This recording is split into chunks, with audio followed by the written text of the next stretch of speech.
Hi ළමයි මම අද වීඩියෝ එකකින් ඔයාලට පෙන්නන්නේ කොහොමද අපි බොබින් එකට නූල් ඔතන්නේ කියලා. මම මේ බොබින් එකට කලින් ඔතාගෙන තියෙන්නේ කළු පාට නූලක්. දැන් අපි බලමු සුදු පාට නූලක් මේකට ඔතාගන්නේ කොහොමද කියලා. මුලින්ම මේක ෂටලකින් එළිය කරගත්තාට පස්සේ මෙන්න මේ දකුණු අත පැත්තේ මේ රෝදේ ළඟ තියෙනවා කැලක් පොඩි රෝදයක්. මෙන්න මේ රෝදෙත් එක්කම මෙන්න මෙතන මේ කැලක් තියෙනවා. ඉතින් ඒක තමයි අපි මේ බොබින් එකේ තියෙන මෙන්න මේ හිල වගේ කොටස දාන්නේ. මෙන්න මේ විදිහට තමයි ඒක දාන්නේ.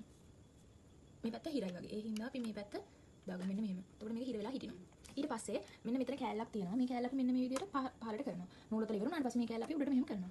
දැන් නූල ඔතන්න හදන හින්දා මෙන්න මෙහෙම කරනවා. ඊට පස්සේ මෙන්න මේ නූල සුදු පාට නූල වලට පේනවානේ. මේ නූල මම මේකේ ඔතනවා. මෙන්න මෙතනින් නූල එන්නේ නැති හින්දා අපි චුට්ටක් මෙන්න මෙහෙම අදින්න ඕනේ. එන්න එතකොට නූල එනවා පහසුවෙන්. දැන් මේක අපි මෙන්න මේ විදිහට තමයි ඔතන්නේ. මෙන්න මේ පැත්තේ ඉඳලා අපේ ඇඟ පැත්තේ ඉඳලා මෙන්න මෙහෙම තියෙනවා. මෙහෙම තියෙන එක මෙන්න මෙහෙම තියෙනවා නූල.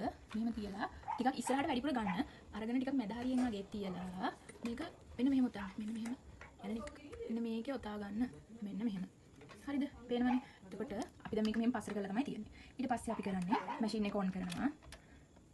මේ විදිහට නූල තාගත්තා. මේ තියෙන්නේ නූල. එතකොට ඔයාලට පහසු විදිය වෙන විදිහවල් ඇති. මට පහසු විදිය තමයි මම ඔයාලට මේ කියලා දෙන්නේ. මෙන්න මේ විදිහට නූල අල්ලගන්න. ඊට පස්සේ දැන් මේ කොන්ට්‍රෝල් මැෂින් එක ඔන් කරාට පස්සේ අපි නූල මෙන්න මෙහෙම අල්ලගන්න පුළුවන්. ඊට පස්සේ මෙතන තියෙනවානේ පුට් එක. අපි දැන් නූල දාලා නැහැ ඉදි කට්ටට. ඉදි කට්ටට නූල දාන්න එපා. කොයිම වෙලාවකවත් නූල් පුරවද්දි නූල කැඩෙනවා. ඒක තේරුමක් නැහැ.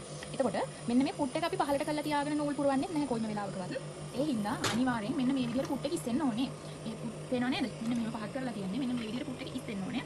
පුට් එක උස්සන්නේ මෙන්න මෙතන තියෙනවා මේ පුට් එක උස්සන එක. එන්නේ ඒකෙන් තමයි පුට් එක උස්සන්නේ.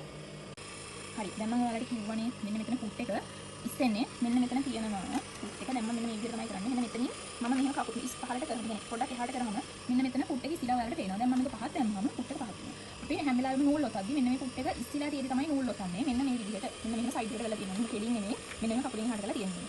ඒ ගමන්ම ඔයාලා දන්නවා මෙන්න මේ මැෂින් මෙන්න මේ විදිහට කාබන් එකක් තියෙනවා. අපි ඒකට කියනවා කැන්ඩල් එක කියලා. ඉතින් කැන්ඩල් එකට කකුල තියලා මෙන්න මෙහෙම පහතට තමයි කරන්නේ. දැන් මම පහතට කරන්නේ නැහැ මැෂින් එක දාලා තියෙන හින්දා. එතකොට මැෂින් එක යනවා දුවනවා. දැන් වැඩ කරනවා. මෙන්න මෙහෙම එකපාරම අපි කකුල මෙහෙම තියලා පහළට කරනවා. මම ඒක කරලා දුන්නා. මෙන්න මේක මෙහෙම තිබ්බා. ඊට පස්සේ මෙන්න මේක ඉස්සෙනවා.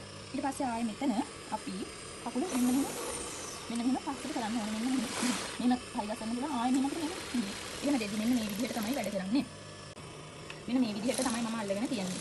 මෙන්න මෙතන දැන් නූල් එතනවා ඔයාලට තේරෙනවා. හරි. ඒක කැරකෙනවා. අපිට වේගය අඩු වැඩි කරන්න පුළුවන්. වේගෙන් මෙන්න මේ විදිහට කරන්න පුළුවන්. හිමීට වේගය මෙන්න මෙහෙම වේගය අඩු කරලා. එතකොට එතන නූල් එතනවා. දැන් බලන්න පුට් එක තියෙන්නේ කොයි විදිහටද කියලා අපි නූල් ගන්නදී.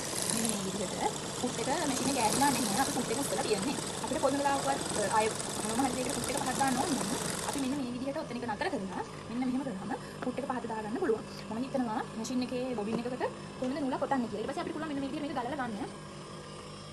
ටිකක් හිරලා තියෙන්නේ නේද?